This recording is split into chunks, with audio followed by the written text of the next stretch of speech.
पंजाब के लिए आज एक ये बड़ी दुख की घड़ी है कि पंजाब ने एक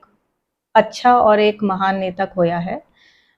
उन्होंने अपने पॉलिटिकल करियर में बहुत सारे ऐसे काम किए हैं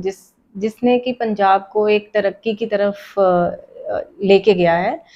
हम पंजाब की प्रोग्रेस और डेवलपमेंट बहुत टाइम से देख रहे हैं कि कैसे पंजाब ने प्रगति करी है और बहुत सारी चीज़ें जैसे एजुकेशन, हेल्थ और maintain peace and harmony in the state, इन सब के ऊपर उन्होंने बहुत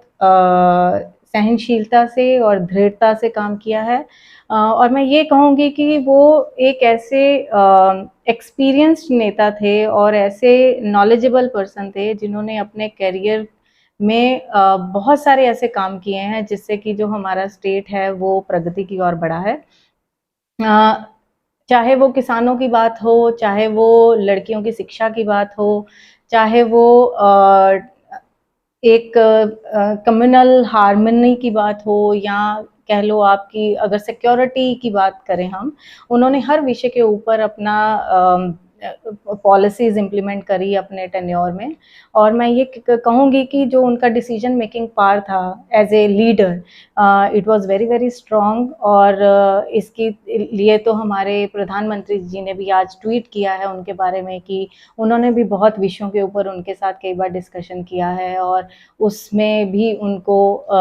उनसे बहुत कुछ सीखने को मिला, क्योंकि वो उनका एक्सपीरियंस ही बोलता था जो उन्होंने आज तक अपने देश की सेवा करी और अपनी स्टेट की सेवा करी। और मैं ये कहूँगी कि उनका जो लोगों के प्रति प्यार था वो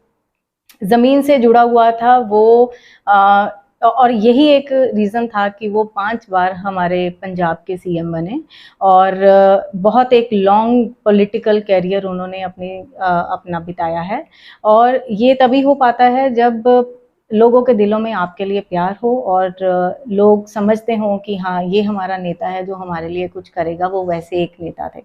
और प्रधानमंत्री जी ने तो उनको नेल्सन मंडेला ऑफ इंडिया भी बोला है। और आप ये समझ सकते हैं कि अगर ये उपाधि अगर किसी ने दी है एक नेता को, तो वो उस नेता ने कैसे काम किए होंगे। और मैं ये कहूँगी कि उन्होंने पंजाब की कला, पंजाब की संस्कृति और उसको वर्ल्ड लेवल पर ले जाने के लिए बहुत सारे ऐसे काम भी किए हैं, जैसे कि विरासत ए खालसा उन्होंने बनवाया ताकि जो पंजाबी कल्चर है वो बरकरार रहे और पंजाब की संस्कृति जो है, जो हमारी नई जनरेशन आ रही है,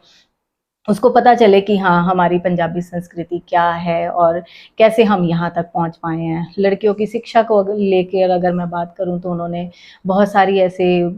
पॉलिसीज़ और बहुत सारी ऐसी स्कीम्स इंट्रोड्यूस करी थी जिससे कि उन्होंने बढ़ावा दिया कि लड़कियों को भी पढ़ने दिया जाना चाहिए। और किसानों के लिए उनका प्यार तो बहुत ज़्यादा था। और मैं कह सकती हूँ कि जो भी पॉलिसीज़ उन्होंने बनाई, जैसे कि उनको फ्री इलेक्ट्रिसिटी जो प्रोवाइड करी,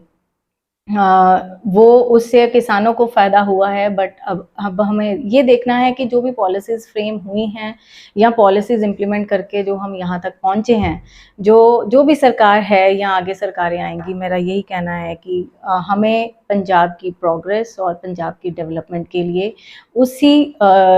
जज्बे के साथ काम करते रहना चाहिए कि हमें पहले अपने आप को ना देख के हमें देखना चाहिए कि हाँ, हमारी जो लोग हैं उनको उन पॉलिसीज़ और जो प्रोग्राम्स हैं उनका बेनिफिट मिल रहा है या नहीं मिल रहा है। तो मैं यही कहूँगी कि प्रकाश सिंह बादल जी एक ऐसे नेता थे जिन्होंने जो पॉलिसीज़ बनाई उनको इम्प्लीमेंट किया और ये भी ध्यान में रखा कि वाकई में लोगों को उसका फ़ायदा मिला है या नहीं मिला है। हाँ, इसीलिए उनको सब आदर सत्कार मिला। और ये पूरे देश के लिए मैं कहूँगी कि एक बड़े दुख की बात है कि हमने एक बहुत अच्छा और और बहुत ही बुद्धिमान जो नेता है वो हमने खोया है। और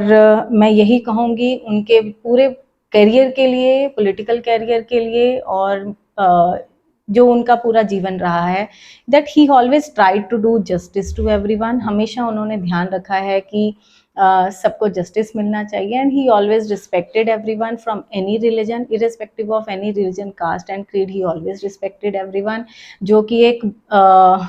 अच्छे इंसान और एक अच्छे नेता के का गुण होता है जो वो उनमें बिल्कुल था। और उन्होंने हमेशा ये भी कोशिश करी है कि जो हमारी स्टेट में, आपको तो पता ही है कि हमारे स्टेट में कई बार ऐसी सिचुएशन आई हैं, इमरजेंसीज की आई हैं, टेररिज्म से इफेक्टेड रहा है, तो उन्होंने उस टाइम पे बहुत बुद्धिमत्ता से काम किया और उन्होंने पूरी कोशिश करी है कि जो हमारी स्टेट में कम्युनल हारमनी है और जो पीस है वो बरकरार रहे। और वो एक ऐसे इंसान थे कि जो अपनी बात को रखते थे बड़ी ही मतलब क्लैरिटी के साथ। और मुझे लगता है कि कोई एक नेता जो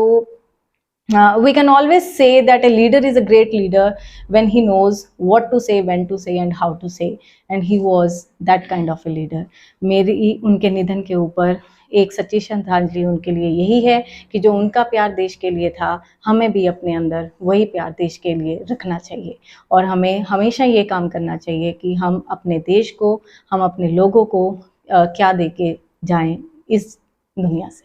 थैंक यू।